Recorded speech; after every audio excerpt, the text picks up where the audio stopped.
ሊያራምዳቸው አልቻለም። እናም ዛሬ ዳግምን ሲያዩ እንደ ልማዳቸው መንገዥገዥ ይጀምራሉ።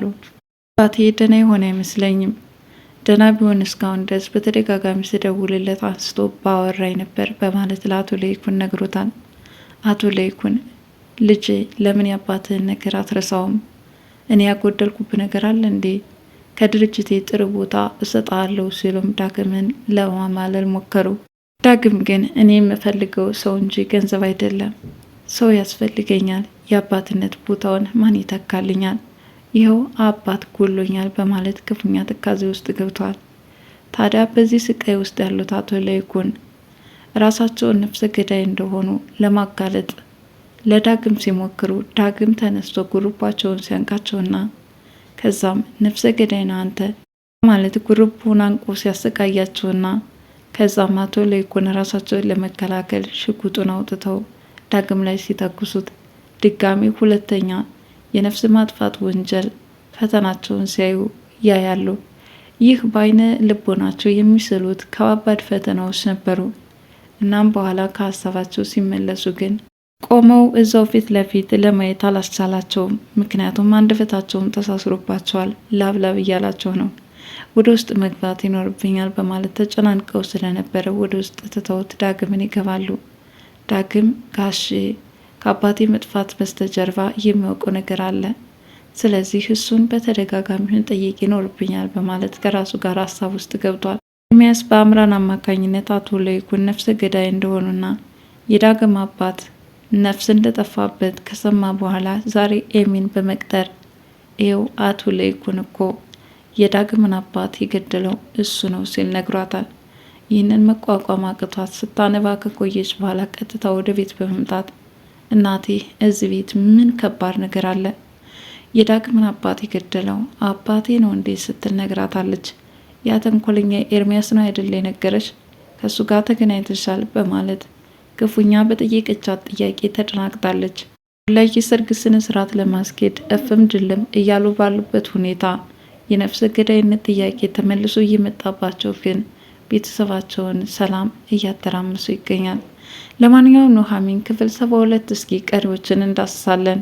በባለፈው ክፍል እንደተመለከት ነው ዳግም ከኤርሚያስ ስልክ ተደውሎለታል። እናም ስለ አባቴ የማውቀው መረጃ አለኝ በማለት ስልኩን ዘግቶታል።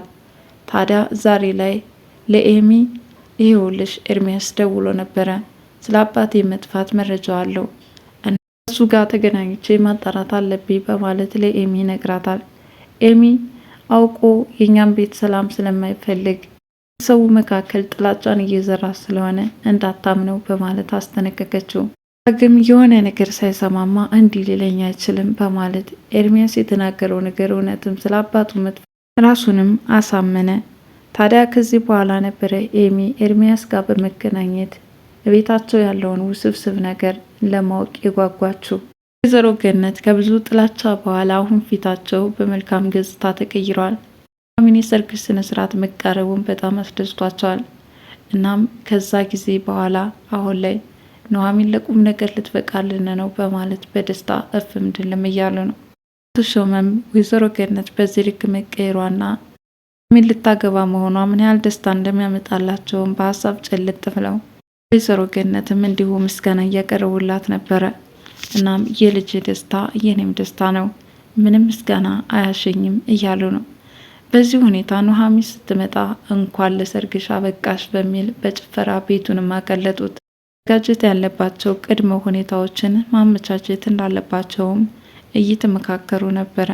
ሰርጋቸው ስነ ስርዓት ማስኬጃ ኑሐሚን ስትሰራበት ከነበረው ድርጅት የተወሰነ ሳንቲም እየቆጠበች እንደነበርና እሱን አምጥታ አሁን የሰርጋቸው ፕሮግራም እንደሚካሄድ ስትነግራት ወይዘሮ ገነት በጣም ተደሰተች። ለይኩንም ኑሐሚንና ናሁም ፍቅር በፍቅር ሆነው የሰርጋቸው ስነ ስርዓት መቃረቡ ቢያስደስታቸውም ከህሊና ጩኸት ግን ማምለጥ አልቻሉም። በገዳይነት ጥያቄ እየተመላለሰ ሊያስቀምጣቸው አልቻለም። ሮዝናሽ ግን ለዳግም የሚቻለውን ሁሉ እያደረገለት ነው። ስለዚህ ለምን ረስተው ኑሯችንን አንኖርም ስትል ባለቤቷን የመከረችው ቢሆንም ባለቤቷ እሺ ከህሊና ዳኛ እንዴት እናመልጥ፣ አንደበታችን እንዲህ ልንሸነግለውና ከህግ ጥላ ልንከለል እንችላለን። ኑሮዬ ግን በጭራሽ ሊፋታኝ አልቻለም። እያሉ ምን ያህል እያጨናነቃቸው እንደሆነ በተለይ ዳግምን ሲያዩ ድንጋጤ ውስጥ እንደሚገቡም ለባለቤታቸው ሲነግሯት ነበረ።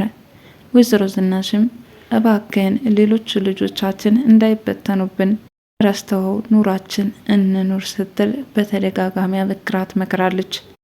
በኑሐሚንና በናሆም መካከል ያለው የፍቅር ግንኙነት ለዳግም ግን ከባድ የራስ ምታት ነው። ይህንን ደግሞ ለኤሚም ነግሯታል። በወንድምህ ደስታ አትደሰትም እንዴ ስትል ጠይቀዋለች። ምናልባት ለሱ ደስታ ያመጣለት ይሆናል፣ ለእኔ ግን ሀዘን ነው ሲል በተቃራኒው እንደሆነም ገልጾላታል። እሷም ምን ማለት ነው ደግሞ? በእርግጥ ኑሐሚን እንደምትወዳት አውቃለሁ፣ ግን ይህንን ሀሳብህን ከልቦናህ አውጣው ስትልም የእህትነቷን መክረዋለች። በጭራሽ እንደዚህ አይነት ነገር ስትናገሪ እንዳልሰማሽ በማለት በኤሚ ራሱ ተቀይሟታል ማለት ነው።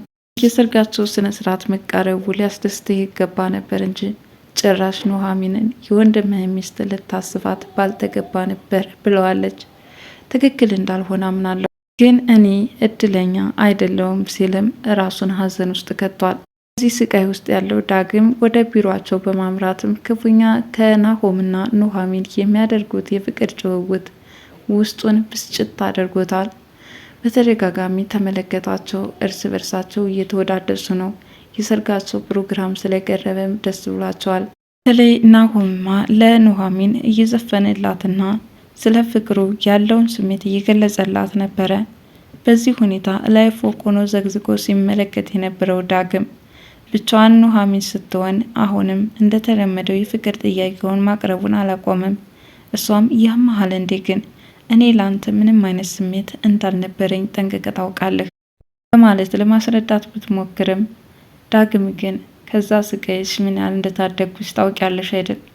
ዞር ብለሽ ብታስቢና ብታስታውሺ ለአንቺ የከፈልኩት መስዋዕትነት በማለት ሊያስታውሳት ሞከረ። በእርግጥ አውቃለሁ ያደረግልኝንም አረሳም፣ ግን እኔ በፍቅር ታከ ሳይሆን በወንድምነት እየረዳኝ ስለመሰለኝ ነው። አሁንም ቢሆን እንደ ወንድም ነው የማይህ፣ እስካሁንም የመጣሁበት ይኸው ነው በማለት እንቅጩን ነግረዋለች። በተለያየ አቅጣጫ እየቀረባት እንዲህ አይነት ጥያቄ እንዳያነሳባት ማስጠንቀቀዋለች። ሌላኛው እንግዲህ ለሰርጋቸው ፕሮግራም የሚሆን ወይዘሮ ዝናሽ ለወይዘሮ ገነት ብር ሰጥታታለች። ይህንን እንግዲህ ከብዙ ጊዜ በኋላ ያየናቸው እርስ በርሳቸው በጠላትነት የሚፈላለጉ ሁለቱ ኞችና ጨቅጫቆች ነበሩ። ይሁን እንጂ ዛሬ ላይ በኑሐሚንና በናሆም መቀራረባቸው በተለይ ወይዘሮ ገነት የጎዳና ህይወትንም ካየች በኋላ ሱባት ነገር እንደገና መልካም ሰው እንድትሆንና በብዙ እንድትቀየር አድርጓታል። ታዲያ ዛሬ ላይ ከወይዘሮ ዝናሽ ጋር ወዳጅነትን በመመስረት ለሰርጋቸው ፕሮግራም በሁለቱም አቅጣጫ ዝግጅታቸውን እያከናወኑ ነው። ዳግም አሁንም አቶ ለይኩንን ሲያዩ ስለ አባዬ ሰማሁ የለም ሲል ጠይቆታል። እሱም ለምን የአባትህን ነገር ረስተህ ኑሮን አትኖርም? ድርጅቱ ውስጥ የሆነ ጥሩ ስራ ልሰጥህ እፈልጋለሁ በማለት እሱ የአባቱን ጥያቄ ሲያነሳበት አቶ ለይኩን ግን ጥሩ ስራ ሰጥተው ሊያስረሱት እንደፈለጉም እየሞከሩ ነው። ይሁን እንጂ ዳግም እኔ ሰው እንጂ ገንዘብ አላስፈለገኝም፣ አባቴን እየጠየቁህ ለምን ስራ እሰጥሃለሁ ትለኛለህ በማለት ነገሩን ለማስቀየስ የሞከረውን አቶ ለይኩንን ዳግም ያስጨነቀው የአባቱን ነገር ይመልስለታል። አቶ ለይኩንም ምን ነው እኔ እንደ አባትነት ያጎደልኩብህ አለ ይለዋል። አዎ አባት ጎድሎብኛል፣ አባቴ የት እንደገባ ማወቅ አለብኝ በማለት ለአቶ ለይኩን ሲነግረው አቶ ለይኩን ግን በሀሳባቸው ጭልጥ ብለዋል። ሲያስቡ የነበሩት እኔ ነፍሰ ገዳይ ነኝ፣ አዎ አባት ግን ገድዬብሃለሁ፣ እንግዲህ ምን ታደርገኝ በማለት እንዳረዱትና ዳግም በሰማው ነገር አቶ ለይኩን ላይ ሽጉጥ በመደቀን አንተ ያ አባቴ ነፍሰ ገዳይ ነህ በማለት ጉርቦውን ሲያንቀውም ያስታውሳል። እናም አቶ ለይኩን ከኪሳቸው ያለውን ሽጉጥ በማውጣትም ዳግም ላይ ይተኩሱታል። ዳግም ክፉኛ ልቡን ጨበጠ። የተጎዳውን አካሉን በእጁ እየደባበሰ ሳለ እዛው ላይ በሽጉጥ ጨምረውለት ዳግም ህይወቱ ስታልፍ ያስታውሳሉ። ሁለት ሰዎች ነፍስ ያጠፋ አቶ ለይኩን ተብሎ እንደሚፈረጅም ያስባል። ይህ የሆነው በሀሳባቸው ነበረ። አቶ ለይኩን እንዲህ በሀሳባቸው ጭልጥ ማለታቸውን ተከትሎ ዳግም ምን ነው ጋሼ አንዳንድ ጥያቄዎች እየጠየቁ አንተ ግን የለህም በማለት ይነግረዋል። ይሄኔ አቶ ለይኩን ምነው ልጄ ወደ ውስጥ ልግፋ ላብላብ እያለኝ ነው በማለት ስለተጨናነቁ ወደ ውስጥ ሊገቡም ሲሉ ከወይዘሮ ዝናሽ ጋር ይገጣጠማሉ።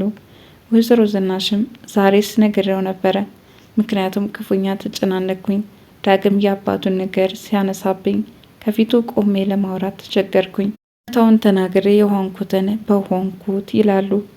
ወይዘሮ ዝናሽ ግን በጭራሽ የማይታሰብ ነው፣ እንዴት እንደዚህ አይነት ስህተት ልትሰራ አሰብክ? ለምን አትረጋጋም? እያሉ ባለቤታቸውን ለማረጋጋት እየሞከሩ ነው።